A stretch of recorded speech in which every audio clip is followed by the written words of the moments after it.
If you trade the New York session, stop what you're doing and watch this video. This one candle helps me make money every single day, and in the next 20 seconds, I'll show you exactly how. Step 1, jump to a 1 hour time frame. On the 1 hour time frame, we wait for the 8 a.m. candle to come to a close. That's this candle right here. Now draw the high and the low of the 8 a.m. candle. Step 2 is finding the key level above or beneath that 8 a.m. range. Key levels can come from the hourly time frame, the 4 hour time frame, or even the daily time frame. In this case, we're using the previous daily candle high. The idea here is very simple. We need price to purge the 8 a.m. highs to then target the 8 a.m. lows. Of course, the only reason this is valid is because we are tapping into that previous day high, which is the key level. Now drop down to a 1 minute time frame. This is where we find the entry. Let's see what happens when price sweeps the highs. Price has just swept the 8 o'clock highs while tapping into that key level. It's time to look for shorts. We notice an IFVG formation right over here as soon as this bearish candle closed beneath the bullish fair value gap. We also formed a bearish order block as soon as that same exact candle closed beneath this bullish up close candle. The validation of both the order block and the IFVG, not just one, but both, is the entry short. Stop loss goes to that swing high and your final take profit goes down to the 8 o'clock lows. But wait, where do you take your partials? Your first take profit will always be at the midpoint of the 8 o'clock range. That's where you're gonna move your stop loss to break even. So now let's see what happens next.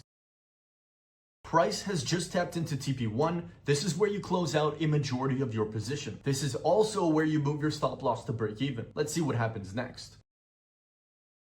Price has just stopped you out at break even after TP1 was hit. At this point, you might think that your entire trade is done, but it's not. This was just a 9:30 manipulation to get you stopped out. Thankfully, we had already taken TP1 and dropped our stop loss to break even. So we already made money on the day, but there's always another entry, sometimes. In this case, there is. Price re-sweeps those 8 o'clock highs while respecting that key level. The same exact setup forms as soon as this candlestick closes beneath these bullish fair value gaps, turning it into an IFVG. We also have an order block that forms as soon as this bearish candlestick closed beneath these bullish ones. As we know, the validation of both the order block and the IFVG is the entry short. Stop loss goes to that swing high and your final take profits goes down to those 8 o'clock lows. TP1 once again goes to that midpoint of the 8 o'clock range. Let's see what happens next.